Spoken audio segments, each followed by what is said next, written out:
All welcome to Shri దివ్య శారీస్ మదీనా గాన్స్ బజార్. ముందుగా ఇలాంటి collections ఇలాంటి వీడియోస్ మీ వరకు రావాలంటే మీరైతే మన పేజ్ని అయితే ఫాలో అవ్వండి. ప్రతి వీడియోని అయితే లైక్ చేయండి. మంచి మంచి కలెక్షన్స్ వస్తాయి. ఇంకేమేమి కావాలనేది కూడా మీరు కామెంట్ చేయండి. ఏదున్నా మీరు కామెంట్ చేయండి లేదా పర్సనల్గా మెసేజ్ చేసినా ఓకే అండి. నేను అలాంటి వీడియోస్ మీకు ఇస్తూనే ఉంటాను. ముందుగా అందరికీ అడ్వాన్స్ వరలక్ష్మి వ్రతం అండ్ రక్షాబంధన్. మనం మార్కెట్లో కొత్త ఫ్యాబ్రిక్స్ కొత్త డిజైన్స్ తోటి అయితే ఇస్తున్నాము. నిన్న జామ్దాని సిల్క్ అని చెప్పాను కదా, బహుశా కొంతమందికి అర్థం కాలే కావచ్చు. ఇదైతే డీటెయిల్ వీడియో నిన్న పార్సల్ కట్ చేసిన దాంట్లో. ఇది వచ్చేసి జామ్దాని సిల్క్ అండి. శారీ అంతా ప్లెయిన్ వచ్చి బూటీస్ వస్తుంది. బార్డర్ చూడండి, ఓపెన్ బార్డర్ విత్ లీఫ్ తోటి అయితే ఉంటుంది. దీంట్లో పళ్ళు హైలైట్ అండి. పళ్ళు మనకి ఈ స్టైల్లో ఉంటుంది. కలర్స్ కూడా ఉన్నాయి.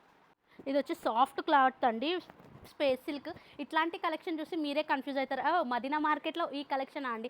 అంత మంచి కలెక్షన్స్, బొటిక్ స్టైల్ కలెక్షన్స్ అయితే ఉన్నాయి. శారీ ఫ్లో చూడండి నెక్స్ట్ లెవెల్. ఇక్కడ అంతా కర్దానా వర్క్ అయితే వస్తుంది చూడండి. బార్డర్ అయితే మొత్తం కర్దానా వర్క్. ఇంకొక బ్యూటిఫుల్ ఫ్యాబ్రిక్, ట్రెండ్ అవుతున్న ఫ్యాబ్రిక్ క్రంచీ సిల్క్. శారీ అంతా మనకి గోల్డ్ అండ్ సిల్వర్ తోటి బటర్ఫ్లై డిజైన్ అయితే వచ్చింది విత్ మోటివ్స్. స్కాలప్ బార్డర్ వచ్చిందంటే మొత్తం పర్ల్స్ తోటి అయితే చూడండి. బ్లౌజ్ వచ్చేసి మనకి కాంట్రాస్ట్లో